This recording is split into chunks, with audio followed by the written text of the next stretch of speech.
হেই, আমি অভি আর আপনারা দেখছেন 3PM ইউটিউব চ্যানেল। তো চলুন শুরু করা যাক আজকে নতুন স্টোরি।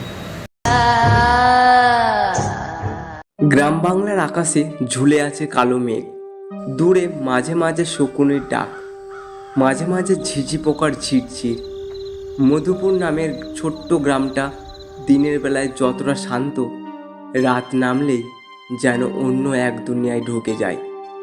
গ্রামের দক্ষিণে দাঁড়িয়ে আছে এক বিশাল বেল গাছ। লোকেরা বলে এই গাছের বয়স কমপক্ষে 300 বছর।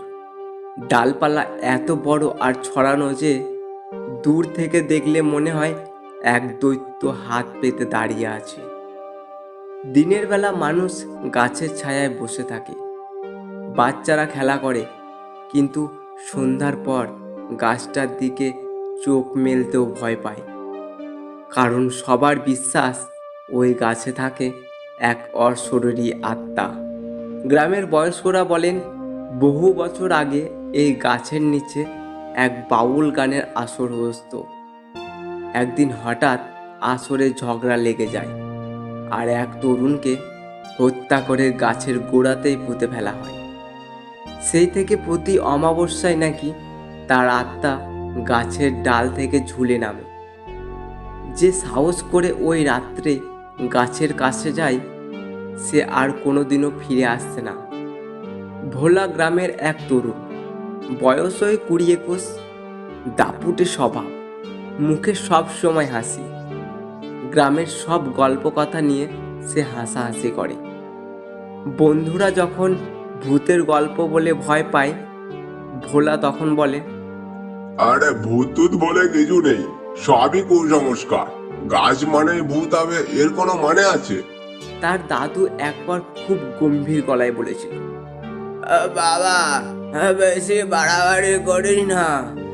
ভূত থাকুক বা নাই থাকুক, ওই বেল গাছ এড়িয়ে চলবি, ওর কাহিনী আলাদা। কিন্তু ভোলা এইসব কথায় পাত্তা দেয় না। সেদিন ছিল অমাবস্যা, আকাশে চাঁদ নেই, চারিদিকে ঘুটঘুটে অন্ধকার। হাওয়া যেন হঠাৎ বন্ধ হয়ে গেছে। বাতাসে শুধু কাকড়া, কাদা আর ভেজা মাটির গন্ধ। ভোলা মাঠ থেকে ফিরছিল। শর্টকাট পথটা ঠিক বেলগাছের পাশ দিয়ে যায়। বন্ধুরা তাকে বারবার বলল, আজ অন্য পথে চলো, কিন্তু ভোলা হাসতে হাসতে বলে উঠল, আরে আমি তো ভয় পাই না, দেখি ভূত আসে কিনা। ভোলা গাছের কাছে পৌঁছতেই হঠাৎ একটা শীতল বাতাস বইতে লাগলো। গাছের পাতাগুলো কাঁপতে কাঁপতে যেন ফিসফিস করে কথা বলছে। ঠিক তখনই টুপটাপ করে এক ভারী বৃষ্টি যেন কোনো ডাল থেকে গাছের নিচে নেমে আসছে। ভোলা প্রথমে ভেবেছিল বাঁদর টাদর হবে, কিন্তু শব্দটা অদ্ভুতভাবে একেবারে তার মাথার উপরে থেমে গেল। তার বুক ধড়পড় করতে লাগলো। হঠাৎই সে দেখল ডাল থেকে ধীরে ধীরে নামছে একটা অভয়ব শরীর।